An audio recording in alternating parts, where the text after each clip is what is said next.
আজকে আন্দোলনের 34 দিনের মাথায় আমরা মুখ্যমন্ত্রীর ডাকে সাড়া দিয়ে আজ নবান্নতে আমরা এসেছিলাম। আমাদের যে 5 দফা দাবি, অভয়ার খুন এবং ধর্ষণের নিয়ে যে আমাদের থেকে আমাদের যে 5 দফা দাবি উঠে এসেছে, সেই 5 দফা দাবি নিয়ে কথা বলতে আমরা এসেছিলাম। মুখ্যমন্ত্রী যেরকম বলেছিলেন আমরা সেরকম খোলা মনেই আলোচনা করতে এসেছিলাম।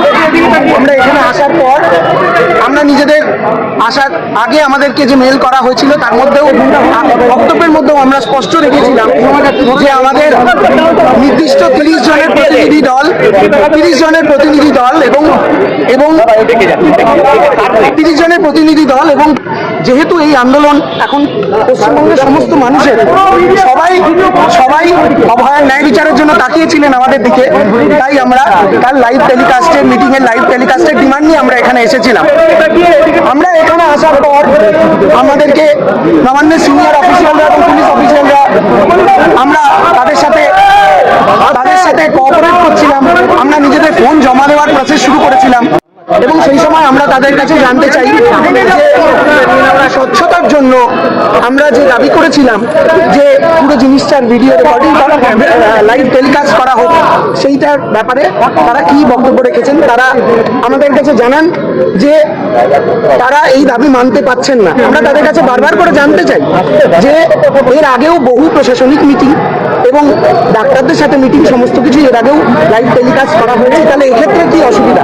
ওনারা আমাদের কাছে কোনো স্পষ্ট করে একেবারেই জানাননি যে কি অসুবিধা এবারের ক্ষেত্রে। তারপরে আমরা অপেক্ষারত অবস্থাতে আমরা অপেক্ষা করছিলাম, বৃষ্টি মাথায় নিয়েই আমরা অপেক্ষা করছিলাম, কারণ অভয়ার ন্যায় বিচারের দাবিতে এবং আমাদের কর্মবিরতির প্রশ্নে আমাদের সেই সদিচ্ছা ছিল, আছে এবং থাকবে।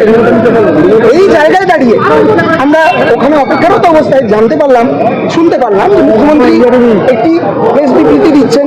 সেই প্রেস বিবৃতিতে উনি ছোট ডাক্তার ভাই বোনদের অনুরোধ জানাচ্ছিলেন যে ওনাদেরকে ভাই বোনের মতো করে আজকে উনি আলোচনার জন্য বসেছিলেন খোলা মনে।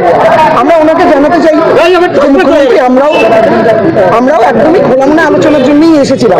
কিন্তু উনি জানতে চাইলেন শেষের দিকে, আমি দেখলাম উনি বললেন যে জুনিয়র ডাক্তাররা সভাঘরে পর্যন্ত ঢুকলেন না। কেন ঢুকলেন না জানি না, প্রয়োজনে আমি চেয়ার পর্যন্ত ছিলাম।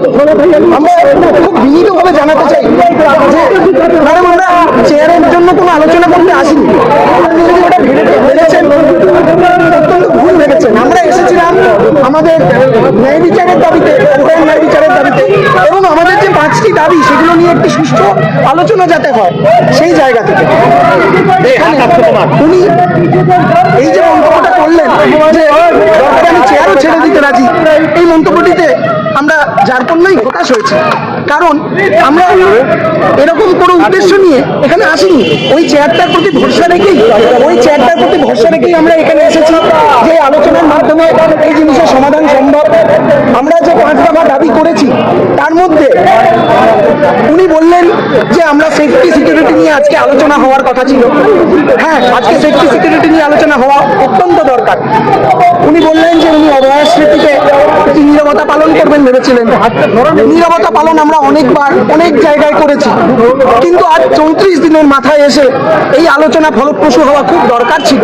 আমরাও একই কথা মনে করি, এই দরকার ছিল, কারণ এই জিনিস পশ্চিমবঙ্গের প্রত্যেক সাধারণ মানুষের মানসিক এবং শারীরিক স্বাস্থ্য দুই দিক থেকে এখন বিপর্যস্ত পুরো পশ্চিমবঙ্গের মানুষের। এই জায়গায় দাঁড়িয়ে আমরা মনে করেছিলাম যে আমাদের এই আলোচনাটা করা দরকার। সেখানে এই যে আলোচনাটা যে হতে পারলো না শুধুমাত্র প্রশাসনিক জটিলতার জন্য, এটাতে আমরাও যার পণ্যই হতাশ হয়েছি। এবং উনি যে বললেন যে কার বিরুদ্ধে কারো যদি কোনো অভিযোগ থাকে তাহলে সেটা বিচার সুপ্রিম কোর্ট করবে, সিবিআই করবে, অবশ্যই আমরাও তাই বিশ্বাস করি। কিন্তু আমাদের দাবি 5 দফা দাবি আমি মনে করি পশ্চিমবঙ্গের প্রত্যেকটি মানুষের কাছে এখন জানা। এই যাদের অপসারণের জন্য আমরা আওয়াজ তুলেছি, পুরো পশ্চিমবঙ্গের মানুষ যা অপসারণের জন্য আওয়াজ তুলেছেন, সেই দাবি কি ন্যায় বিচারের সাথে কোনোভাবে তার যোগাযোগ নেই? অবশ্যই যোগাযোগ আছে, অবশ্যই যোগাযোগ আছে। এই মানুষগুলি যদি তাদের পদে বহাল থাকে তাহলে তদন্ত প্রক্রিয়া বিঘ্নিত হওয়ার যথেষ্ট সম্ভাবনা আছে। সেই জায়গা থেকে দাঁড়িয়ে আমাদের মনে হয়েছিল যে আজকে আলোচনার মধ্যে আমাদের 1 থেকে 5 প্রত্যেকটি দাবি সমান গুরুত্ব পাবে। আমরা এখনো সেই আশা রাখছি, আমরা এখনো আশা রাখছি। এই বিল্ডিংটা, এই চেয়ারটার প্রতি সেই ভরসা আমাদের অবশ্যই আছে, আছে বলেই আমরা এখনো অপেক্ষা করছি এবং আমরা আরো অপেক্ষা করব।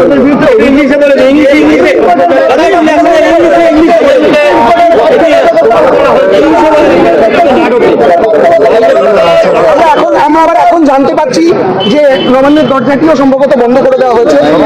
আমাদেরকে সেটা জানানো হয়নি, হয়তো মুখ্যমন্ত্রীর যে বক্তব্য ছিল সেটাইতেই আমাদের বুঝে যাওয়া উচিত ছিল যে আর হয়তো কোনো আলোচনা উনি করতে চাননি, উনি বলেওছেন আমি শুনলাম।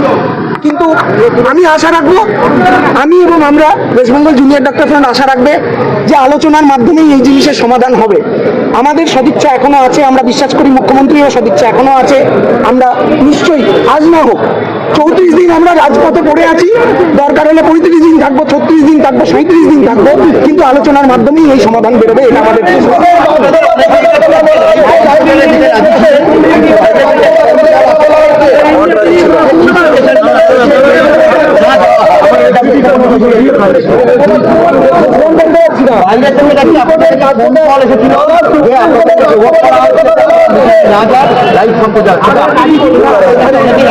সম্পূর্ণ ভুল কথা।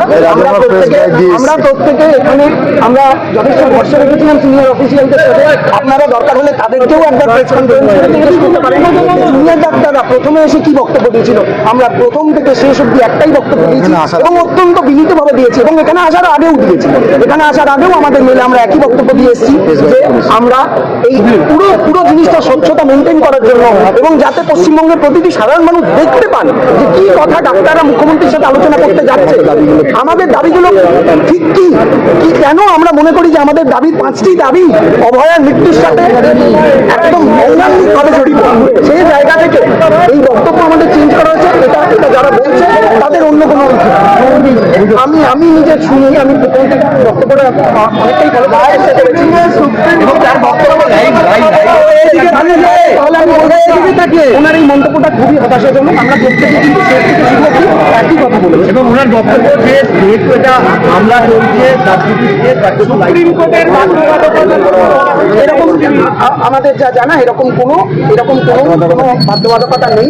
এবং যদি তাই হয় তাহলে আমি এটা বলবো যে এই জিনিস নিয়ে সোশ্যাল মিডিয়া থেকে শুরু করে এমনকি মুখ্যমন্ত্রী নিজেও বহু সাংবাদিক সম্মেলন থেকে এই ঘটনা নিয়ে কথা বলেছেন, অনেক সরকারি অফিসিয়ালরাও বলেছেন। তাহলে প্রত্যেকেই কি সাবজুডিস ম্যাটার নিয়ে কথা বলছেন বলে ক্যামেরার সামনে বলবেন না? নিশ্চয়ই নয়। আপনাদের পরবর্তী কার্যক্রম আপনারা কি? আমরা আমাদের অবস্থান মঞ্চে ফেরত যাবো। আমরা যেরকম প্রথমে আমি বললাম যখন শুরু হলো তখন যেরকম বললাম যে আমরা অপেক্ষা করবো, তারপরেই জানতে পারলাম যে নবান্নের দরজা বন্ধ করে দেওয়া হয়েছে। তো যদি এই দরজা বন্ধ হয়ে যায় আমরা আশা করবো এই দরজা আবার একদিন খুলবে। আমাদের অবস্থান চলবে। আমরা ওখান থেকে বাংলা খবর, আপনার রাজনীতি, আপনার আওয়াজ।